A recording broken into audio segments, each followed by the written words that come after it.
Race on. Okay, so welcome back, guys. Sorry for that. I have been talking for a few minutes, actually. So, yeah, I'm getting text also. Thank you, guys. Uh, welcome back. I just got back from Hawaii. I've been dying to get back into this book series, but I've been on like a 2 week vacation slash work trip. We were in on the Big Island hosting a conference, which was amazing. But I've been dying to get back into the series. If you're new to this channel, we are covering Genesis for the Space Race by John B. Leith, The Inner Earth and Extraterrestrials. I have been basically doing a deep dive on my favorite parts of this book, which I think people need to know about. And it's a whole historical document and of what happened and basically the history of ufology. It's the true genesis for the space race. All of the events that happened that eventually led us into developing these flying saucer programs and then making our way to space and other dimensions and even Hollow Earth. And it's a very, very interesting book series. And I highly recommend going back and watching the Men from Atlantis series, which is essentially a prequel to this series. It covers how the Germans have found inner Earth in the 1500s and what they discovered. This group that called themselves the New Atlanteans, and it's a fascinating history, and it entails basically Germany fleeing to Hollow Earth after World War II. And there's a whole history there. And then the previous episode of this series, which by the way, there are, if you're new to YouTube or how this works, YouTube separates your videos. There's the regular videos and then there's the live tab. You have to click the live tab to watch this series because YouTube just won't put it all in one thing. They make it confusing for people for no reason, absolutely no reason whatsoever. But I highly recommend also going back and watching part one of this, which covered Operation High Jump in a way most people don't have never heard before because there's much more to the story. Obviously, there always is. And this book I discovered contains a whole written history of what actually happened. We kind of had the bullet points, we had the highlights, the cliff notes for Operation High Jump, and now we have a little deeper insight into what actually happened. So that's what I covered in a previous episode. And in today's episode, we are going to be covering the post-high jump expedition. So essentially, Admiral Byrd went against orders whenever they went down to Antarctica after World War II, to go see what the Germans had established as far as any colonies. They had heard they had set up shop there, and Admiral Byrd had already been to other parts of the inner Earth where he encountered an ancient race that had a German dialect, and it was very interesting. But they had heard that the Germans moved down there in the South Pole after World War II. So Operation High Jump was essentially a reconnaissance mission, and Byrd went against orders and got a lot of people killed. And today we're going to be getting into how the U.S. peacefully invaded after Operation High Jump. They say peaceful invasion because up until this point, they had never, the Germans didn't know that the U.S. had a flying saucer program.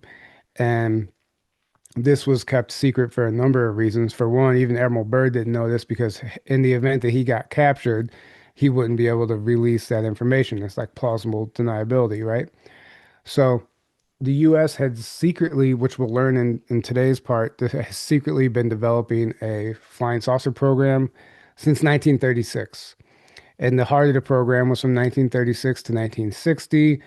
At the exact same time, the Germans were doing it, but the U.S. managed to keep it more secret. And everything's compartmentalized. So you're going to hear different nuggets from that story from different people and contradicting narratives and stuff because no one really has the full picture, right? So just checking the chat. Okay, everything's still good. So today it's absolutely fascinating. So we go back with a flying saucer of our own. They call them round wing planes, and it's an incredible story. So I'm gonna share my screen here and play. I'm gonna play a portion of this book, which is chapter. Man, I don't know the chapter number. I should have had that memorized. It is uh, so 12, chapter 12. The USA peacefully invades the inner world. And I'll leave that open. And let me share my screen here and we'll get going.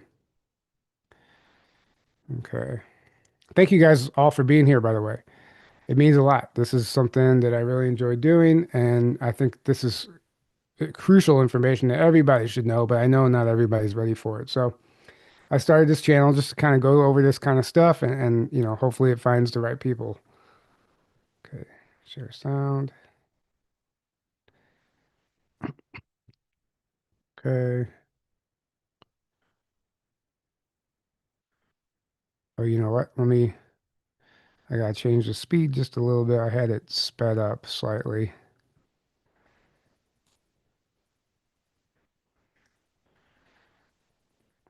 Okay. And I'll do a quick audio test. Let me know if you guys can hear this.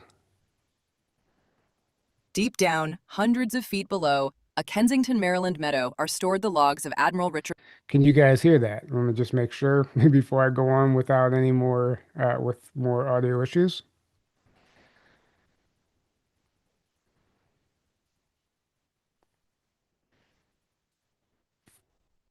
Deep down, hundreds of feet Okay, below. looks like we can hear it.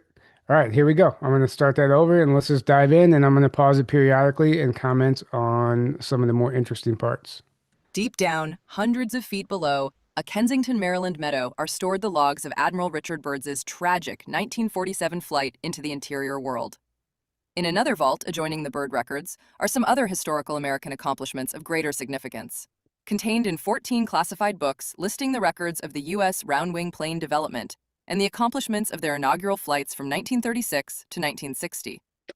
These books tell of the men who blazed new trails into the atmosphere of the upper and inner world. Even today, the names of these humble, Lindbergh-like aviators must be kept secret because of the knowledge they possess. So that's interesting already. They're talking about the flying saucer program from the 1936 to 1960, but they're talking about all of these men who is that, they're pioneers in space travel and interdimensional travel and hollow earth exploration. And we'll never know who they are. We'll never know. Let me go back slightly. World. Even today, the names of these humble, Lindbergh-like aviators must be kept secret because of the knowledge they possess, if it were known to those who are political adversaries of America in 1980. In 1978, the authors were given an opportunity to review the logs and papers and make some valid judgments about the history of U.S. aerial progress in the 1940s. To understand the continuous interplay between the German and American endeavors in the attempt to conquer space via dual versions of the round-wing plane, it was necessary first to see the log of Byrd's last flight into the inner world and his unauthorized confrontation with a superior force of new Germans. The Byrd episode after his 1947 flight into the inner world is continued. Upon his release from the carrier's sickbay, where he had been confined while in a state of shock, he was flown to Washington and appeared immediately to explain why he had fired on the Germans and disobeyed orders. So this will all make a lot more sense if you have watched part one, which explains this in detail. So Byrd left that expedition in shock. He was sent to the sick bay on an aircraft carrier, and we're kind of continuing from there. His last instructions had been to go armed, but not to open fire in the inner world under any circumstances. Hence, on appearing before the Joint Chiefs of Staff after his return, he was downgraded for disobeying a written order. But for purposes of avoiding publicity and breaking security, the committee voted not to court-martial him, though a court of inquiry was later called to decide on disciplinary action. After all, they argued, Byrd had taken in a squadron of specially built planes with competent crews, and by his willful ego had sacrificed the lives of over 30 young airmen. Had the Germans not honorably saved the surviving American injured and returned them quickly to the surface aircraft carrier, as recorded in the committee minutes, the mood of the committee most certainly would have been to sentence Byrd. But the national security lid was still on the Antarctic foray. There is also an indication in the minutes that the image of Byrd created by his former explorations might be considered more important to future historians than his fiasco in the inner Earth. Nevertheless, everyone connected with the expedition considered it a tragedy, except Byrd. An exhibit placed before the Court of Inquiry in 1947 contained 5 typed pages written by Byrd, telling of the successful exploit. It was read in frozen disbelief by the Court of Inquiry. The navigator's brief one-page resume told the real truth, along with witnesses on the commander's plane, and the survivors returned by the Germans.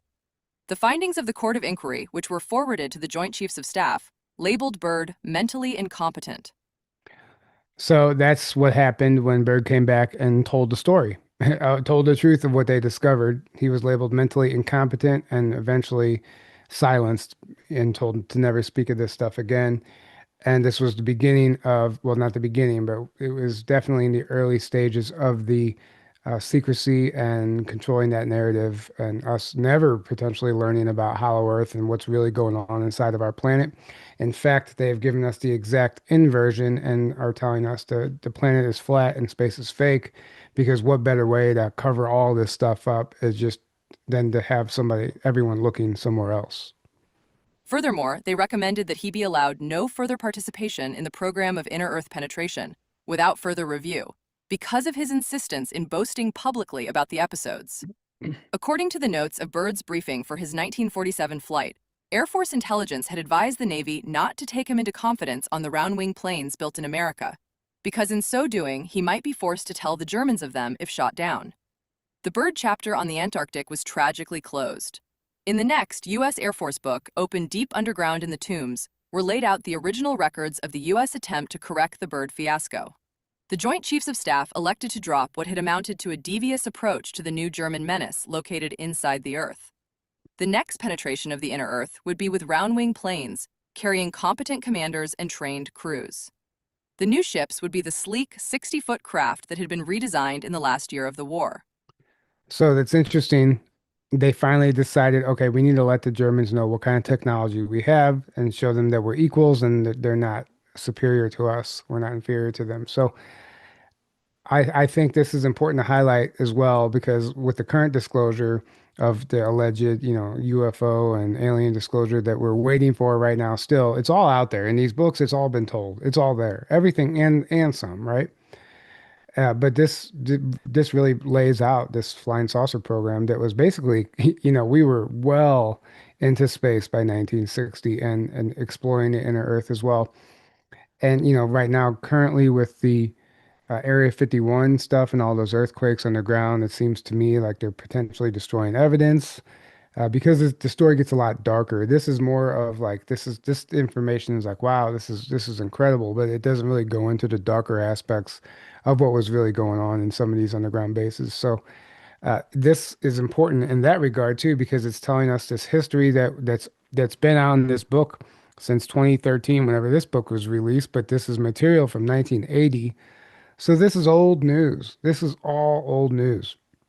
And here we are fighting for disclosure still, waiting for, aliens.gov to give us something new. The new ships would be the sleek 60-foot craft that had been redesigned in the last year of the war. Top speed of these latest models was over 7,000 miles per hour, and they were filled with sophisticated electronic gear for control and navigation. Also built into the craft were long-range, precise photographic cameras. That first ship, Air Force reference number 16, left in April. The ship chosen for that trip could race the sun, beat the wind, and chase the stars. One of the 12-men crew referred to her as the sweetheart of time and space. She was so fitted that cameras would photograph a 360-degree arc surrounding her flight pattern as she moved through the inner world.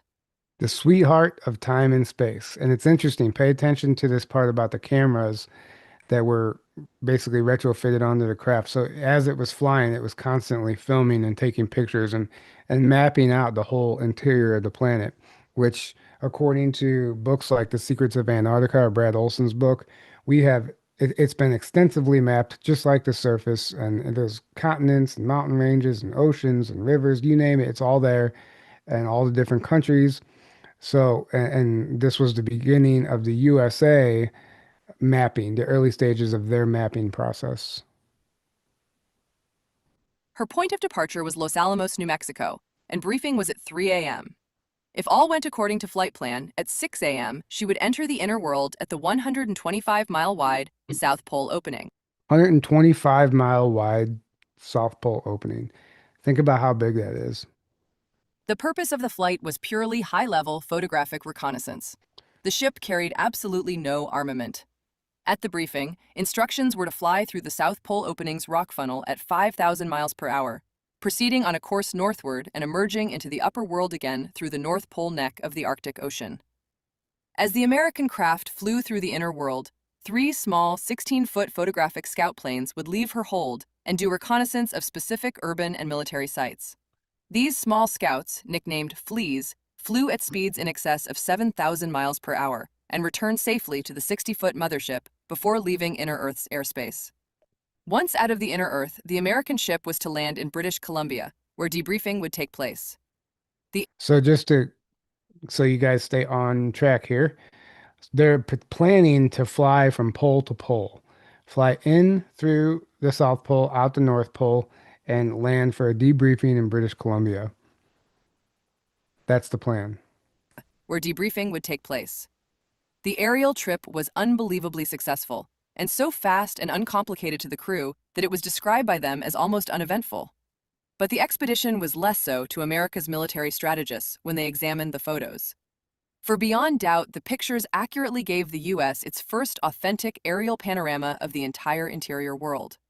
When the photos were evaluated, it was decided to send a second flight as soon as maps could be completed and flight plans made ready. In early June, the second round wing plane, Air Force reference number 18, took off from British Columbia for the North Pole entrance. The plane commander was Major R. Davies.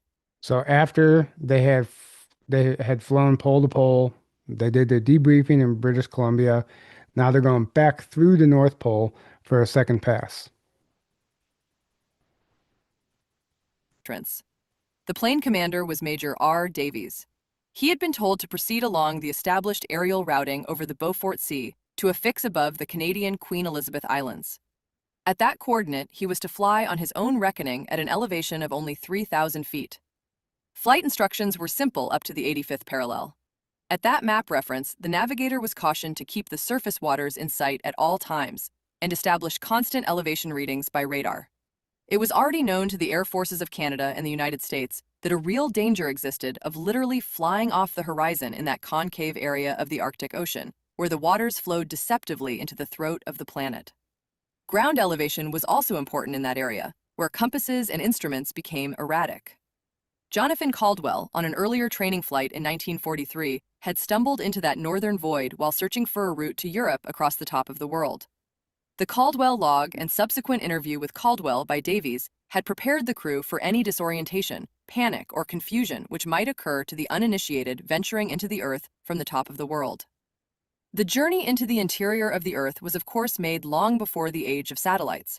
But today, NASA labels the geographic North Pole as imaginary, the neutral zone or dead center of the Earth. So that's interesting. Obviously, we get a cover story about the poles and what they really are, because if there's giant holes that are hundreds of miles wide that spiral into the planet, into this basically this whole other reality, this world within a world, this other dimension, it makes also perfect sense why both poles are constantly covered in cloud 100% of the time of cloud coverage. And I think, well, Billy Woodard's testimony explains it definitely at the North Pole that it's artificial cloud coverage. They're just generating like holographic clouds in a sense to mask that opening. But it does connect with Greenland, and I think that's part of the reason that we are so interested in Greenland. In this center point of the 1,400-mile-wide opening is the location of the imaginary North Pole, or the end point of the northern latitudes. No sea or land area exists between the 90th and 85th degree latitudes. It is a gaping hole. 85-degree latitude is located approximately on the edge of the opening to the hollow interior of the Earth. The true magnetic North Pole starts at 86/east longitude over the Taymyr Peninsula of Siberia. But in 1947, there was no navigational chart on how to reach the top of the world at the edge of the gaping hole that led to the interior. Gaping hole. With all his sophisticated gear, an airman flying the throat of the ocean had to do so, in airman's parlance, by the seat of his pants. At 6 a.m., U.S. Air Force round wing plane number L6 struck the throat of the ocean at 500 miles per hour. Speed was corrected to 750 miles per hour, as advised at the early morning briefing. As the plane descended into the ocean's abyss, she accelerated to the unbelievable speed of 5,000 miles per hour. All cameras were turned on as the craft began the 1,200-mile-long and deep descent that would bring her out at the other end into another world. Still traveling at 3,000 feet elevation, the plane from the upper surface of the planet came into the interior over sparse settlements of Eskimos, much more advanced than their upper Earth relatives. More advanced Eskimos. So they get into the inner Earth, and one of the first groups they encounter is the Eskimos, but they're claimed to be much more advanced than the upper Earth relatives, which I find interesting. And it seems to be that they're thriving. And there's been other accounts of people who have made their way into the North Pole who have encountered these Eskimos as well. The American crew had already observed and photographed to their astonishment islands within the ocean's steamy throat that seemed to support animal life, namely dinosaurs, extinct on the surface for an estimated million years. Dinosaurs is another theme. Any of the Hollow Earth whistleblowers, anyone who has claimed to have been there, almost always reports seeing dinosaurs. Something else I find very interesting. Now, in the Eskimo lands, they noted herds of seals off rocky outposts. Following a southeasterly course, they soon encountered another landmass and different civilization. Shortly thereafter, they knew for an historical certainty the territory over which they were flying. The ship's radar picked up the bogies. Then visual sightings confirmed the presence of strangers coming up to meet them. This would be Major Davies' first test of will and diplomacy. The Major knew the object of the expedition was primarily exploratory, to obtain as much low-level photographic evidence as possible, and that the second reason for the journey into the Earth's interior was to determine if any people encountered were warlike. Another primary objective was to obtain all the information possible about the establishments of the new Germans. The investigating ships were round-wing planes, similar but smaller than the United States machine. Suddenly, these 8 to 10 unidentified bogies were upon the intruding ship from the upper world. Major Davies pressed a button. Across the bottom of the U.S. Air Force plane, large green letters spelled out one word: peace. The word flashed on and off as an attention-getter to the rising planes below. The attacking planes came on. Then a voice in excellent English broke over the American intercom. "Identify and establish purpose of air intrusion over Vikingland." Major Davies replied, "Our intrusion of your territory is not deliberate or warlike. We are unarmed. Our intentions are peaceful. This is an American craft, and we have come into this land solely to observe what the new Germans are doing and if they are warlike." The reply apparently satisfied the Viking commander. He replied, "You say you come in peace. Go in peace, but leave our airspace at once." So this is interesting. So they encounter Eskimos, then they encounter Vikings. And there's many accounts of the Vikings. And we covered this in an earlier part as well, one of the other parts. I think maybe the Men from Atlantis series.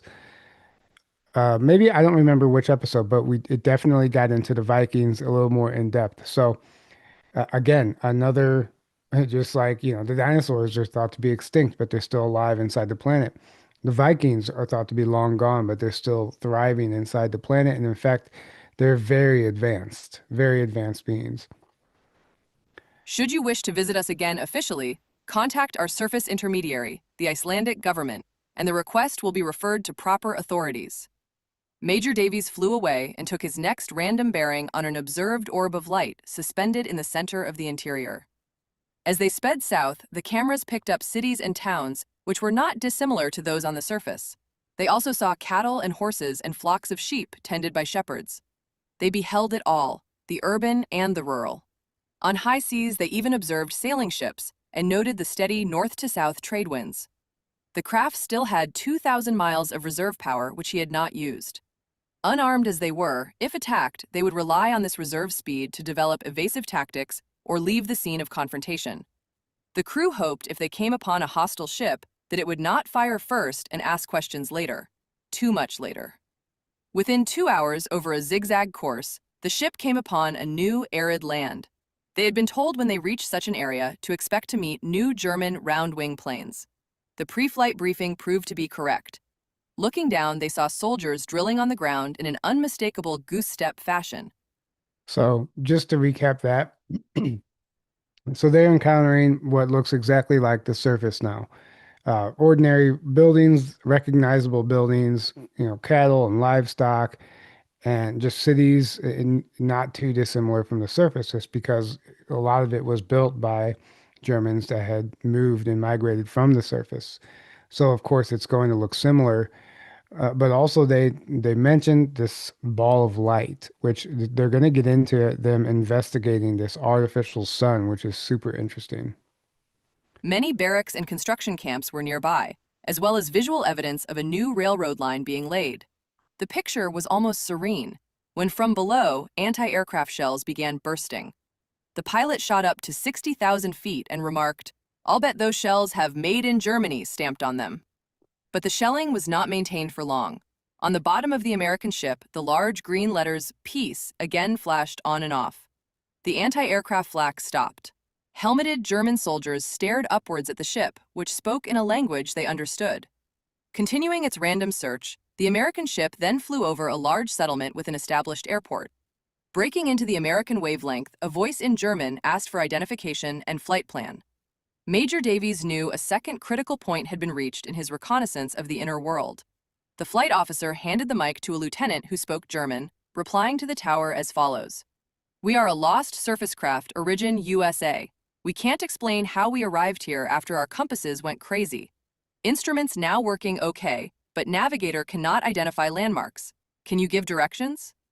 No German round-wing plane took to the air. So that's interesting to me. Now they've established communication with the Germans on the ground, and they're pretending like they're lost, which is hilarious to me.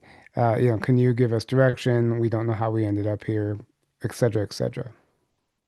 The cameras on the American craft continued to whir away at the city and its environs below. Later studies showed the city to be New Berlin. The German tower operator paused, as if in consultation. New Berlin. So they have found New Berlin, which exists, resides within the planet. Interesting. The cameras on the American craft continued to whir away at the city and its environs below. Later studies showed the city to be New Berlin. The German tower operator paused, as if in consultation. Then he replied, giving an explicit bearing on how to depart to the surface. The American craft, still speaking in German, thanked the tower and left the scene on a northerly compass bearing as directed. After flying over the city at 3,000 feet, the American craft began its northerly track and later turned back toward the equator of the interior, where a diminutive ball of light acted as a marker. An hour later, speed was reduced as they came up to the interior sun. The light was not intense, nor did it hurt the naked eyes. As they approached the huge 600-mile diameter orb, they noticed it resembled a gigantic China lantern. 600-mile diameter orb artificially created in the center of the planet that illuminates the hollow Earth. Now, this is not to be mistaken for some of the other illumination uh, methods that are illuminating the Agartha network, which are caverns within the Earth's crust. We're talking about the core of the planet at this point. Huge 600-mile diameter orb, they noticed it resembled a gigantic China lantern, around the circumference of which there went a railed catwalk. Plainly visible were huge doors leading to the interior, where it was apparent the source of the diffused light was located. Closer aerial inspection did not reveal how the man-made orb was suspended in mid-air. The crew noted that one side of the man-made sun was covered by a shield, which in slowly turning provided daylight and darkness to the inner world, as did the sun above. While the American craft studied and photographed the scientific marvel, a third confrontation was occurring. From high above, another squadron of unidentified Aturian round-wing planes descended on the lone American ship, which was strictly out of bounds in the inner sun area. The peace sign in green was again flashed on, and the ship turned for the newcomers to see the sign. The challenge came abruptly. Identify presence near sun and explain. The American commander quickly responded. The commander of the Aturian ship then asked the surface craft to leave, and his police squadron escorted the intruding ship back in a northerly direction towards the entrance at the top of the world. In their flight of fantasy through the inner world, the ship cameras also photographed a waterfall which dwarfed Niagara Falls. Nearby was a hydroelectric station. At another location in the continent where the Aturians dwelt was seen an immense geyser of water throwing millions of gallons of steam and hot water into the air and forming a giant lake. From the reservoir, a network of pipes was seen leading to cities many miles distant. The crew were now accustomed to various and changing environments. They came to the conclusion the inner world was not as densely populated as the upper world, But the next primitive tableau was unexpected. For in an unoccupied land in which there were no signs of civilization, the cameras came upon a time frame that went back into ancient history. In this area, they actually saw a primitive tribe fighting an enemy with spears, bows, and arrows. There is nothing new under the sun, even a man-made sun. That's interesting. So they encounter a primitive tribe as well. So, they go investigate this artificial sun, and the Aturians, by the way, are like basically descendants of the Atlanteans. And so the Aturians, they do also have uh, a German bloodline, German descendants. So they approach the U.S. when they're, investigating the sun and they're told to leave. But on their way out, they're noting all the stuff, a waterfall that dwarfs Niagara Falls, this massive geyser that's creating a lake, an aqueduct plumbing system that is, bringing water to all these towns. And then now here they are witnessing a primitive tribe living in the forest, in the jungle, wherever they're flying over. Not much different than the surface. You still have pockets where, it's unestablished, undeveloped. And it just makes me wonder about, they're only covering a small percentage of the interior of the planet here. So, what else resides within? We've heard so many different stories of so many different cities and colonies and civilizations. But the key note here about the primitives is very interesting to me because you would think everybody that's living within the planet, is super advanced and highly evolved, but that doesn't seem to be the case. Area, they actually saw a primitive tribe fighting an enemy with spears, bows, and arrows. There is nothing new under the sun, even a man-made sun. Unhindered and undamaged, the American round-wing plane and her crew of 6 finally re-entered the airspace of the Arctic Ocean. At the top of the throat to the outer world, they took a bearing when compasses were stabilized, and the round-wing plane headed for the secret air station in British Columbia. Eager officials would be waiting to hear whether the crew of the peace mission had succeeded in displaying the nation's strength with honor.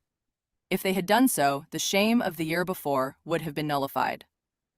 A new universal word, peace, had been flashed to all nations in the interior, whether the inhabitants spoke German or Scandinavian or the old language of the world.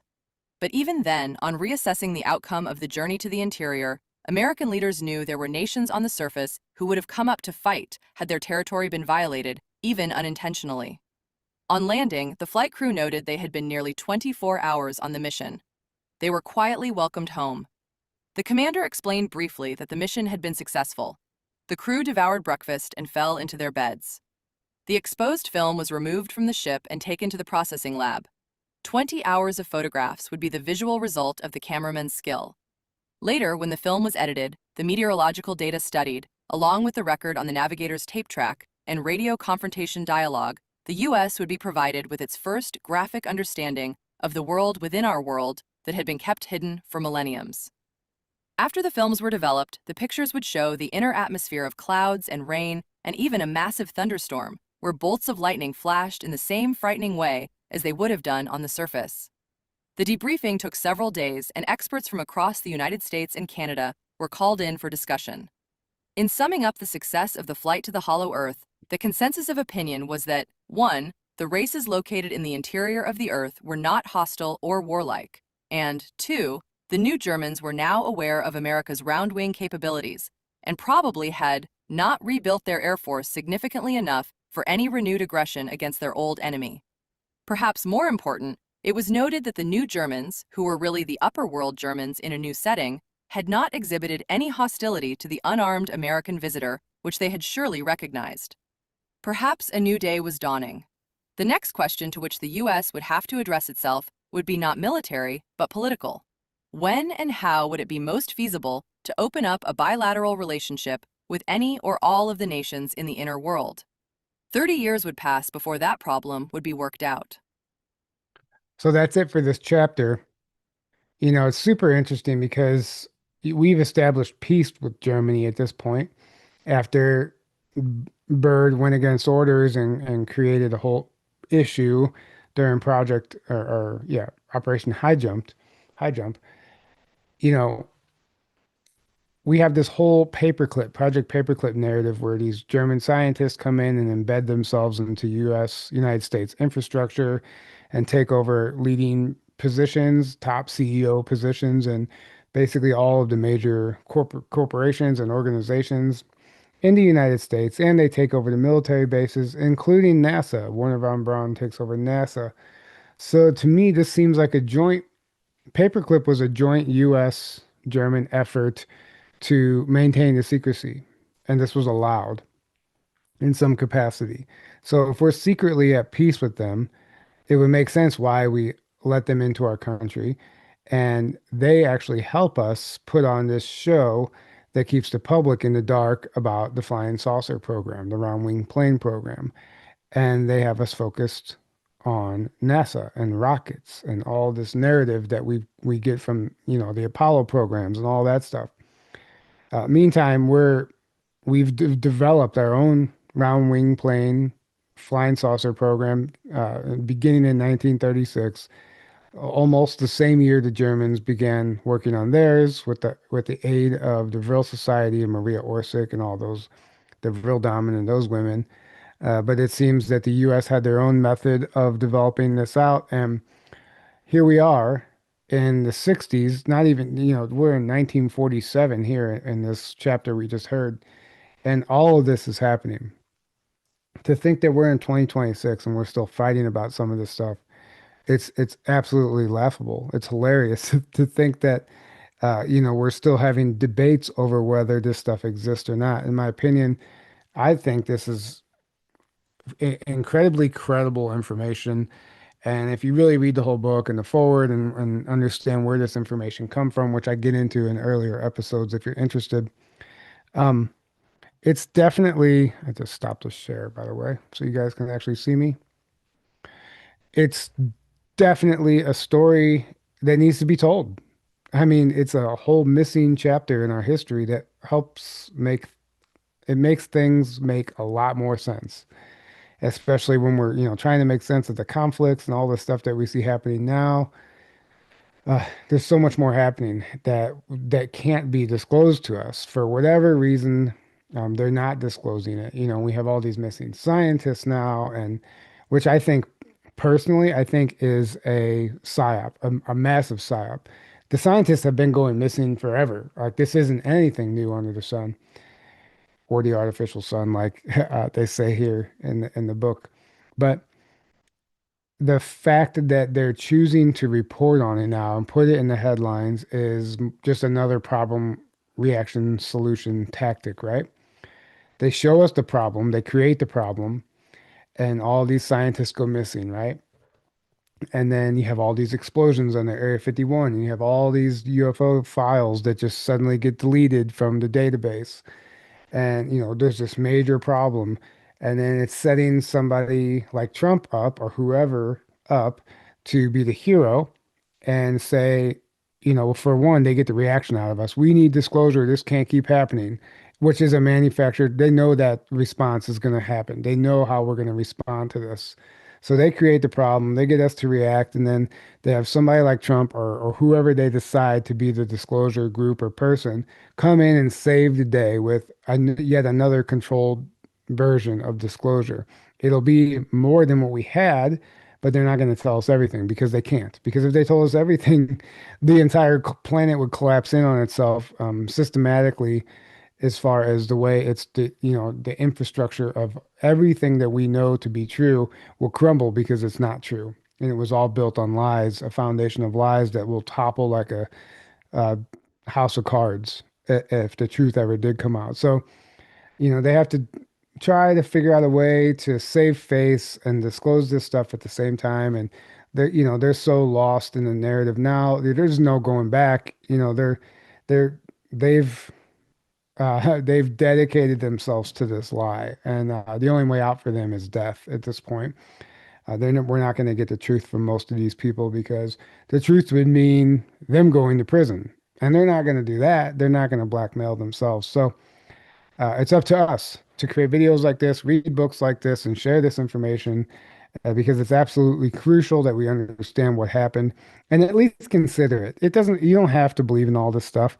I do find it to be credible, but it might not all be true. And, it's just another piece of the puzzle that is worthy of consideration, in my personal opinion. So, um, I think. I think I'm not going to go on much longer unless anyone has any questions for me in the chat. Thank you guys for being here today. Part three of this is actually going to be essentially a prequel. So we started with Operation High Jump, then we got into the post high jump expedition. Part one, I'm going to go backwards to the chapter before, and it's going to be Admiral Byrd's first reconnaissance mission and how they even they mapped out the entrance and found the hole and found the way into the planet and all that stuff, which is super fascinating as well. But I wanted to start with kind of the meat of the story.